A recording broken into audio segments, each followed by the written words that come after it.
Update: the two faces of life.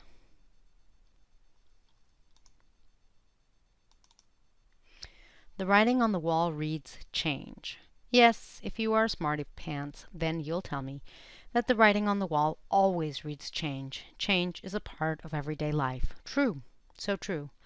But I'm talking about seeing signs of change, similar to knowing there's a movie playing at the movie theater versus actually knowing what movies are playing. I saw some of the changes that are lining themselves up. First, I'm going to seem to change the subject. The elements of humans. People are people, and we are all unique. Women, though, are not like men. Sometimes I feel a little uncomfortable saying this because I know there are a lot of people who don't agree and who see women and men as being the same, equal, and deserving of the same treatment. And people who feel this way are often defensive. That's just no fun. So I get to thinking that people don't understand that there is a difference and that we're not equal. Then I sometimes meet people who are the opposite. They know that men and women aren't the same at all, and they recognize that each gender has its strength. Then sometimes these thoughts start to carry me into an idea or a world in which there's a secret way. In Japan, Kei says the culture has two modes for people: hone, your true self, and tatame, which I'm sure I can't pronounce, your outer face, or what stands in front of your true self. The idea is that you would behave differently with a stranger, your boss, or your waiter than you would by yourself at home. These two modes of behavior might be vastly different. Well, I wonder if the same is true in my society with a twist. In the media, the tateme, we pretend that men and women are the same so that women are being admitted into special ops for the first time in history. Women can be sharks in business and rip you apart just like a man. Wait, what? Yes, women can be savvy and intelligent just like a man, but they do it in a very different way. Just look at Lori Greiner, hope I spelled her name right, on Shark Tank, whose feminine energy is so different than the men sharks. Sharks? Let's be more specific then. Women won't be as strong as men, physically. Men won't be as nurturing as women, when each is in their respective gender flow. But that has nothing to do with the fact that both men and women are people. All people are capable of being intelligent, wise. All people can make good choices. Gender flow differences account for how men and women do things differently. In other words, you have to separate what we can do, since anyone can do just about anything, versus how we do it, since no two people do things exactly the same, and the way the masculine and the feminine genders do things will look like night and day. So in the world of tateme, what we present about ourselves before others, like our beliefs or values, which comes through the media, on the news, in the movies, on the cover of a magazine, will say that men and women are the same. That still seems like so obviously off. Can we say that? For starters, the body of a man and a woman do not look the same. The media illustrates, highlights, and spotlights gender non-identification, or, worse still, they praise masculine traits out of balance. Take, for example, the Steve Jobs movie that's currently playing. It's the second one. People really like him, and he's praised as a creative leader and thinker. True. But what about the flip side? I mean, if you want an example of how to follow yourself, believe in yourself, and live the power of you, he's a stellar example. So is Donald Trump. On the other hand, if you want an example of what it means not to know how to balance yourself with the world, how to be a jerk, and how to burn your friends along the way, he's a great example. What I'm saying is that Steve Jobs, from what I've learned, had an exemplary ability to tap into and follow himself. And this is the law of self in action.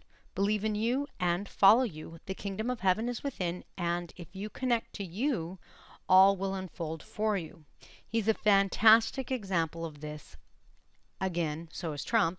And you'd do well to take these examples of living who it is that you are to heart. Be warned, though, the world becomes skewed, crooked, and off when you are out of the flow, as was Steve Jobs. You won't really be happy when you're burning bridges. You'll be a richer person than Steve Jobs when you embrace both your masculine and feminine flows. Steve Jobs had a great masculine flow, but most of his life he was emotionally broke because he couldn't really connect with people, not even his daughter. My point. Our Tatame world says that being like Steve Jobs is the way to go. Just look. We like and see him so much as an example that we made 2 movies about him. The only problem is that this view, which is lived by many, is off. It's all mind and no heart, if you will. The real Hone world. Look more closely and you might see the same silent world I do, the Hone side of society. This is a world you've never heard of, but your neighbor is probably living. It is one in which men and women aren't confused about their gender at all. Men act like men and women act like women, and they acknowledge and appreciate themselves and the opposite gender. They are both strong, connected. They are both affecting their lives, and most importantly, they are both fulfilled and happy. Yes, I feel like a scientist looking at a petri dish through a microscope. I took a sample of water from the ocean of mass media, and I'm looking carefully at what's in the water and what's going on there. Sure, some people are living an opposite gender life, and they don't look too happy. However, most people are being more true to themselves, and their lives are working out. What life are you living? Who are your heroes or role models? A little more detail, please. In case you're asking me to elaborate, the feminine flow is a receptive flow. This flow of energy flows inward. It tends to be creative, nurturing, mysterious, and deep. The masculine flow is assertive. Its energy flows outward, and it tends to be constructive, doing-oriented, focused, and driven. People are a mix of both flows and are predominantly feminine, the ladies, and masculine, the men. The yin and yang symbol illustrates this well. Each gender is mostly its color, but has some of the other color in it too. You are what you are, and you can't change your energy. You certainly can override it, and I see people doing this quite a bit, especially the people we hear about and see in the media. When I watch the media, I see a lot of messages communicating a need for men to discredit or devalue themselves. I see a lot of examples of women predominantly using masculine energy to get ahead in their life and land on top, and being praised for overriding their gender and behaving in masculine ways. In either case, what I don't see is a comfort and a confidence in one's own natural gender flow. Kaylin, I'm gay.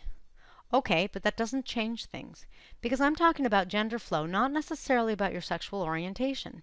This principle is true for any couple, heterosexual or homosexual.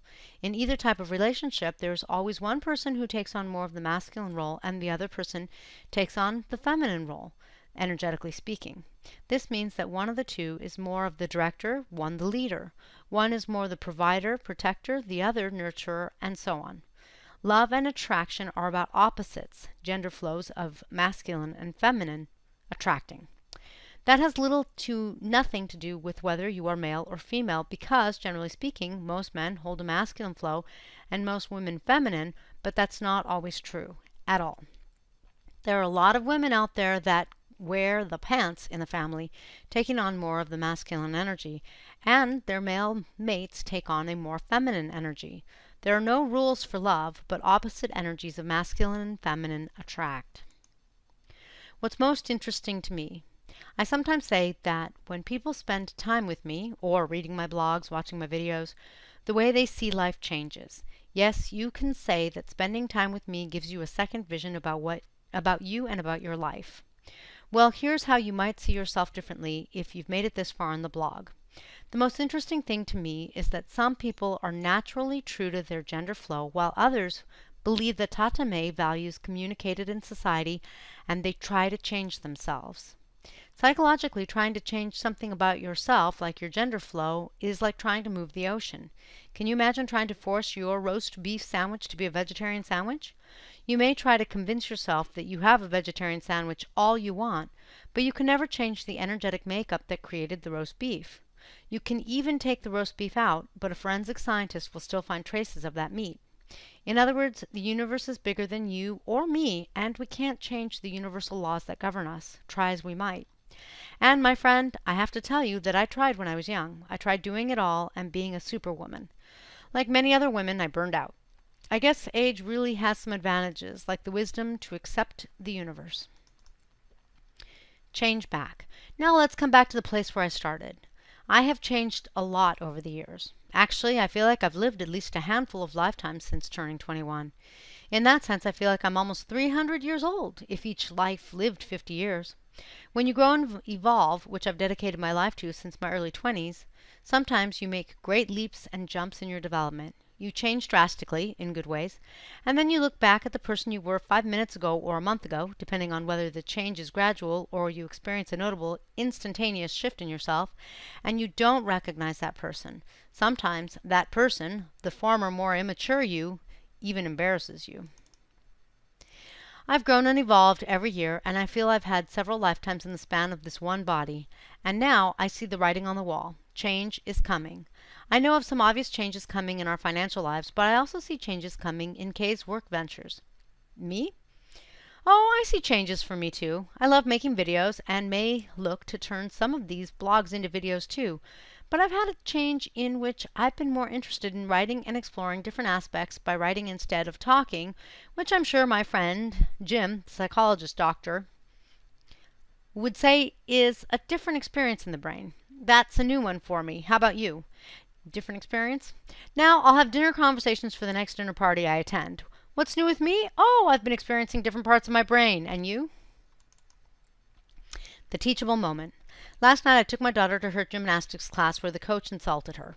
I told my daughter that the most important thing is for her to decide how she wants to handle this because she has to feel good herself.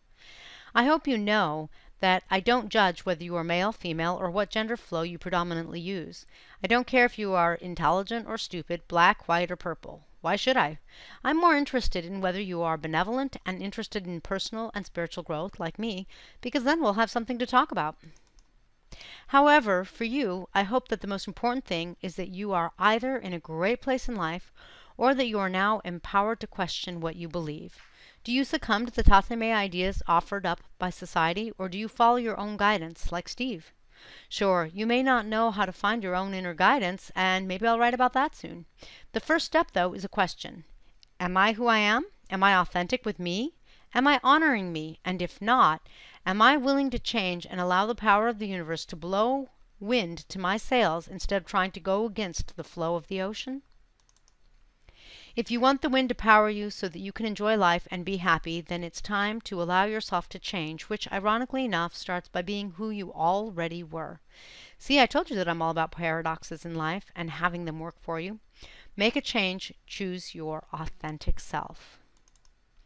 Florida Waves of Love, Kaylin.